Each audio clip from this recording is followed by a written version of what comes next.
Welcome to our second thematic session on youth engagement in climate resilience and climate-induced migration.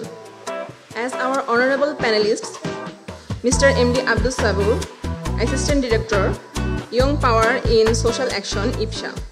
I would like to request all the respected panelists to join at the stage, please. Hello, good afternoon everyone. তো আজকে আমরা জানবো যে জলবায়ু পরিবর্তনের কারণে বাংলাদেশ যেসব সমস্যার মুখোমুখি হচ্ছে সেসব সমস্যার সমাধানে তরুণরা কি ভূমিকা পালন করতে পারে। আমরা জানবো আমাদের যারা সম্মানিত প্যানেলিস্ট আছেন তারা তরুণদেরকে কিভাবে দিক নির্দেশনা দেবেন, যে যেসব তরুণেরা জলবায়ু পরিবর্তন নিয়ে কাজ করছে তারা কিভাবে নিজেদের কাজটাকে আরো ভালো মতো করতে পারেন এবং আরো গুরুত্বপূর্ণ ভূমিকা পালন করতে পারেন। আপনাদের সবাইকে আবারও এই যে বিজয় মাসের বিজয় শুভেচ্ছা রইল আপনাদের প্রতি। হ্যাঁ, তো আমি আমার আলোচনার শুরুতে আমি সংক্ষেপে একটু আমার পরিচয় দিব। আমার নাম আব্দুল সবুর, আমি কাজ করছি young power in social action, সংক্ষেপে আমরা ইপসা বলি, তার সহকারী পরিচালক এবং ইয়ুথ ফোকাল হিসাবে।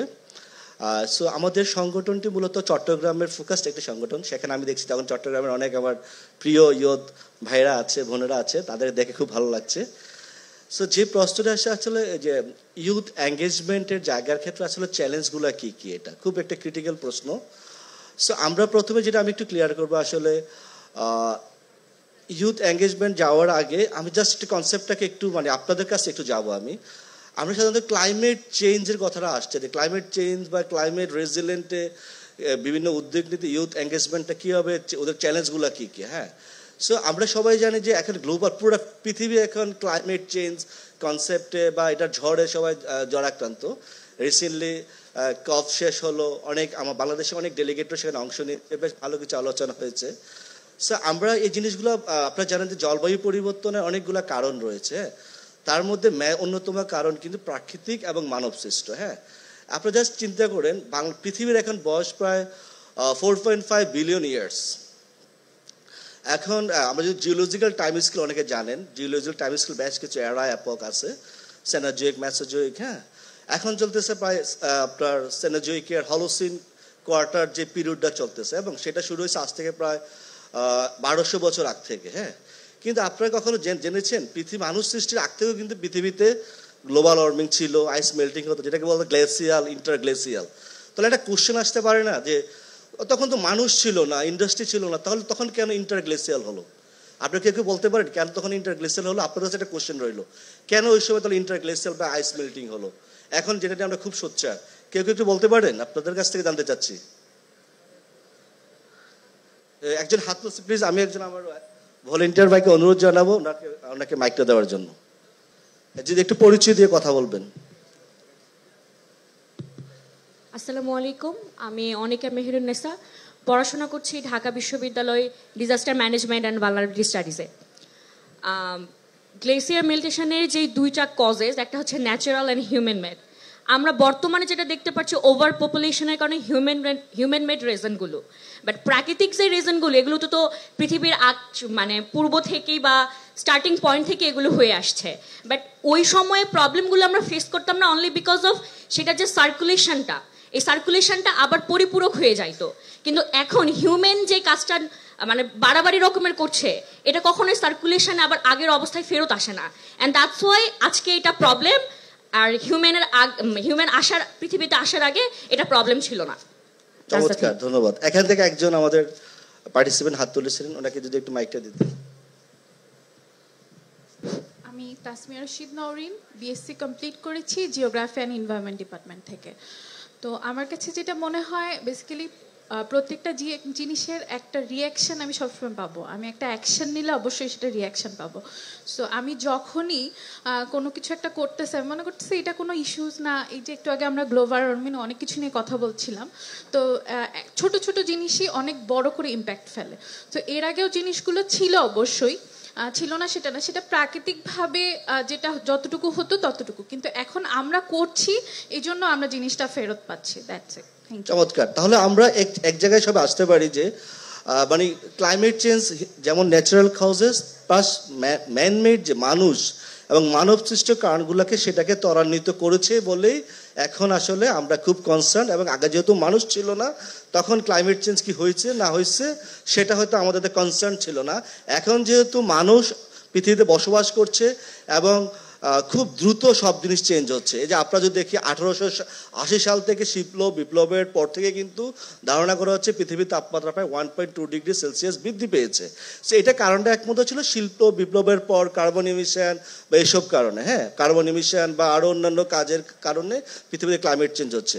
এখন এটা আমরা সবাই ক্লিয়ার যে যেই জলবায়ু পরিবর্তনের কারণের ক্ষেত্রে আরও কিছু কারণ আছে, যেমন ম্যানমেড বা ন্যাচারালের পাশাপাশি কিছু সামাজিক কারণ, রাষ্ট্রীয় কিছু কারণ থাকতে পারে, যেটা হয়তো আপনারা অনেকে জানেন। হ্যাঁ, তো আজকে যে জিনিসটা আমি আলোচনা করবো যে আসলে ইউথ এঙ্গেজমেন্টের জায়গার চ্যালেঞ্জগুলো কী কী। হ্যাঁ, তো ইউথ এঙ্গেজমেন্ট বলতে আমরা কি বুঝি? আমরা ইউথ এঙ্গেজমেন্ট বলতে যে আমরা সবাই বসে আসছি, এটা কি এঙ্গেজমেন্ট? এই যে দুজন কথা বললেন, অনেকে কথা বলতে চাচ্ছেন, বা ওনাদের রিমার্কসগুলো, থটসগুলো কীভাবে এখানে আর্টিকুলেট হবে, এবং শুধু কথা বলা না, কথা বলার পর সেগুলোকে কীভাবে আমরা পলিসিতে বা আমাদের অ্যাকশন প্ল্যানে আনতে পারি, এবং অ্যাকশন প্ল্যান আনার পর সেগুলোকে আদৌ ইমপ্লিমেন্ট হয়েছে কি না সেগুলোকে মনিটরিং করা, ডগ ওয়াচ হিসেবে সাপোর্ট দেওয়া বা সাপোর্টিভ সুপারভিশন করা, সেই জায়গাগুলোতে আমরা আদৌ কি দেখতে পাই? সো এই জন্য আমি এই জায়গাটা খুবই গুরুত্বপূর্ণ মনে করবো যে আমরা যে ইউথ এঙ্গেজমেন্ট বলতে যেটা বোঝাবো আমরা যে অ্যাক্টিভ পার্টিসিপেশন, মিনিংফুল এঙ্গেজমেন্ট, এবং সেটাকে পরবর্তীতে ফলো আপ করা।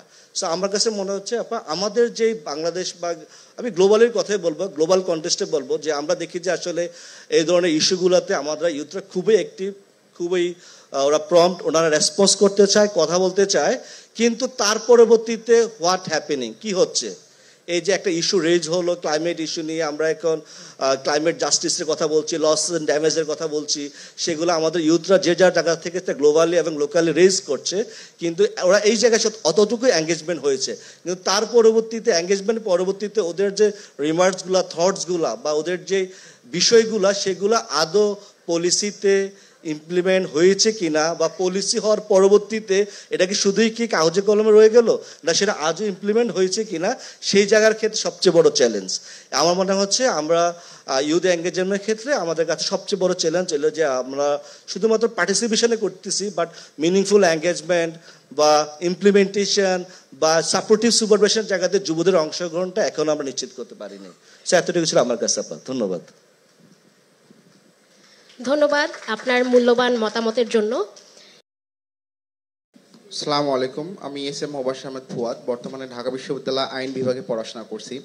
আমার স্পেসিফিক কোশ্চেন হচ্ছে দুইটা। প্রথম কোশ্চেন হচ্ছে যে 2050 সালের মধ্যে যদি তাপমাত্রা 1.5 ডিগ্রি সেলসিয়াস করে বাড়তে থাকে, মানে এর মধ্যে যদি রাখা না যায়, তো সমুদ্র অঞ্চল তলিয়ে যাবে। তো 2006 সাল পর্যন্ত প্রায় 0.6 ইঞ্চি করে সমুদ্রের তাপমাত্রা বাড়ছে। তো এগুলো তো হচ্ছে গ্লোবাল পার্সপেক্টিভে গবেষণা করে বলা, কিন্তু আমাদের ন্যাশনাল পার্সপেক্টিভে কোনো গবেষণা আছে কিনা, যদি থেকে থাকে সেটা মানে পাবলিকলি অ্যাভেলেবল কিনা। আর একটা বিষয় সেটা হচ্ছে যে যে বাংলাদেশে তো হচ্ছে মানে পোশাক শিল্পর প্রায় মানে সুখ্যাতি রয়েছে। ইউরোপিয়ান ইউনিয়ন, ইউএসএ বা বিভিন্ন যারা উন্নয়নশীল মানে উন্নত দেশ রয়েছে, তারা বাংলাদেশ থেকে ডেনিম বা জিন্স বা আরো নিয়ে যাচ্ছে। তো এইগুলোর জন্য তো প্রতি বছর অনেক পানি খরচ করতে হয়। এখান বাংলাদেশে তো মানে পানি সংকট হতে পারে ভবিষ্যতে। তো ইউরোপীয় ইউনিয়ন বা আদার্স যারা আছে তারা কি পরিমাণ হচ্ছে এই যে এগুলো তো ক্ষতিপূরণ দিচ্ছে? ছিলাম যে এক অংশগ্রহণকারী প্রশ্ন করেছিলেন যে আসলে গার্মেন্টসের যে অ্যাফ্লুয়েন্টগুলো যে লস হচ্ছে সেখানে কি আপনারা শুধু জানেন যে গভর্নমেন্টের ইপিআর আছে, আপনারা জানেন যে এক্সটেন্ডেড প্রডিউসার রেসপন্সিবিলিটি, সেখানে কিন্তু এটা নিয়ে লাস্ট গভর্নমেন্ট কাজ করেছিল যে আসলে একটা চূড়ান্ত একটা রূপ। আমরা আশা করছি যে বর্তমান সরকার হয়তো সেটাকে ফাইনালাইজ করবে। ইপিআর তোমরা সবাই জানি, মানে আমি অ্যাজ এ প্রডিউসার হিসাবে আমার যে প্রোডাক্টগুলো বাজারে আসবে, কনজিউমার যেটা ইউজ করবে, তারপরে যে কনসিকুয়েন্সগুলো দেখা দিবে সেগুলোর দায়িত্ব কিন্তু প্রডিউসারকে নিতে হবে। এবং সেটা নিয়ে গ্লোবালি অনেক কাজ হচ্ছে। সো আমার মনে হচ্ছে আমরা যারা এখানে আছি ইউথ অ্যাক্টিভিস্টরা, সো ইপিআর নিয়ে আমরা একটা ইস্যু হতে পারি, যেসব গ্লোবালি বা ন্যাশনাল যেসব প্রডিউসার কোম্পানিগুলো আছে তাদেরকে অ্যাকাউন্টেবল করা, যে আপনার সেই দায়িত্ব আপনার যে প্রোডাক্টগুলো আমাদের এনভায়রনমেন্টাল যে কনসিকুয়েন্স তৈরি করছে সেখানে আমরা কাজ করা। সো আমার মনে হয় এটা একটা ফুড ফর থট আপনাদের জন্য, তাই আমরা কাজ করতে পারি। আর আপনার চমৎকার করে বলছিল যে ক্লাইমেট রেজিলিয়েন্সের আমার মনে হয় সবাইকে সব কাজ করতে হবে না, আমরা একটু ফোকাস হওয়া, ওরিয়েন্টেড হওয়া। যেমন ক্লাইমেট রেজিলিয়েন্সের যে স্টেজগুলা, যে আমাকে কি করতে হবে, প্রথমে প্রিপারেটরি স্টেজে আমরা একটা গ্রুপ কাজ করতে পারি, রেসপন্সে একটা গ্রুপ কাজ করতে পারি, আমরা মিটিগেশনে একটা গ্রুপ কাজ করতে পারি, আমরা অ্যাডাপ্টেশনে একটা গ্রুপ কাজ করতে পারি। বাট সাস্টেনেবিলিটি জায়গাটা সবাই চিন্তা করতে হবে। আমাদের যে উন্নয়ন প্রকল্পগুলো হচ্ছে সেটা আজও কি এনভায়রনমেন্টাল যে কনসিকুয়েন্সকে মেজার করে হচ্ছে কিনা, অ্যালাইন করে হচ্ছে কিনা। আমার কাছে মনে হচ্ছে আমরা যারা এই যে ইউথ অ্যাক্টিভিস্টরা আছি তাদের সেই জায়গায় আরও বেশি ভোকাল, বেশি ফোকাসড, বেশি ওরিয়েন্টেড হওয়া উচিত। কারণ এটা আমাদের মাদার প্ল্যানেট, এটাকে আমাদেরকে সেভ করতে হবে। এবং দেখেন আবার চমৎকার করে বলছিল যে আমরা কিন্তু বাংলাদেশের যে কার্বন ইমিশন রেট খুবই কম গ্লোবালি, হ্যাঁ, তো যেখানে আমরা সবচেয়ে বেশি সাফার আমরা। আর দেখেন আপনারা জানেন সবচেয়ে বেশি কার্বন ইমিশন কারা করছে গ্লোবালি? 1 নম্বর বলা হচ্ছে চায়নাকে, তারপরে বলা হচ্ছে ইউকে, তারপরে অন্যান্য দেশগুলো চলে আসছে। সো দেখেন সেখানে লস অ্যান্ড ড্যামেজের জায়গায় কিন্তু ওনারা কিন্তু আমাদেরকে ক্ষতিপূরণ দিতে রাজি হচ্ছে না, জাস্টিসের জায়গায় কিন্তু আমরা কিন্তু পাচ্ছি না। সো এই জন্য আপনাদেরকে আরও সোচ্চার হতে হবে, আরও ফোকাস হতে হবে, আরও ভোকাল হতে হবে। ধন্যবাদ। অনেক ধন্যবাদ।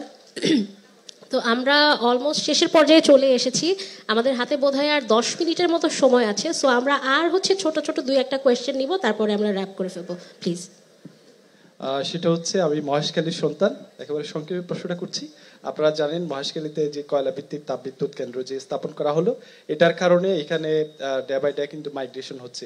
আপনি যেহেতু মাইগ্রেশন ইস্যু নিয়ে বলছেন, সেহেতু এখানে যে স্যালাইনিটি এবং হচ্ছে এখানে যে ফিশিং জোন সবকিছু নষ্ট হচ্ছে এবং ওয়ার্ক প্লেস কিন্তু মানুষ হারাচ্ছে।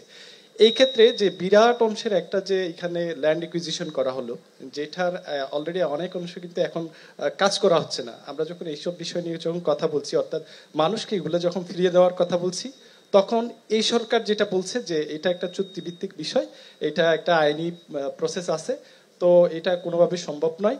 কিন্তু আমরা যে ডে বাই ডে এভাবে যে এই সব কারণে মাইগ্রেট হচ্ছি, এই ক্ষেত্রে অর্থাৎ যে মাইগ্রেশনের যে ইস্যু, এটাকে ঠেকাতে গেলে আমাদের তরুণ হিসেবে আমাদের যে ভূমিকাটা থাকা দরকার, এটা কিভাবে হবে এবং এই মুহূর্তে আমাদের কি কি করণীয় হতে পারে সেটা সম্পর্কে বলবেন। ধন্যবাদ।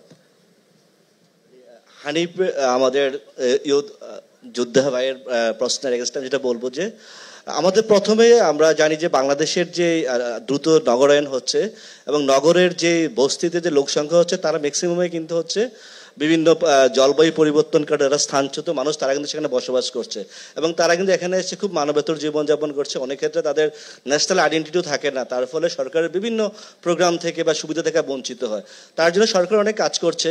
তা আমরা যেটা বলবো, আমরা ইউথরা কি করতে পারে, তা আমাদের অভিজ্ঞতা বলে, যেহেতু আমরা ইপসা, আমরা দক্ষিণ পূর্বে বঙ্গে কাজ করি এবং আমাদের খুব নারীর সম্পর্ক উপকূলীয় অঞ্চলের সাথে, তো সেখানে আমরা বলতে পারি প্রথমে যেটা দরকার একটা কনক্রিট ডাটাবেস দরকার। আসলে কারা কারা ডিসপ্লেস হচ্ছে আমাদের এই জলবায়ু পরিবর্তনজনিত কারণে, তারপরে তাদেরকে সংগঠিত করে এবং তাদেরকে সংগঠিত করতে হবে।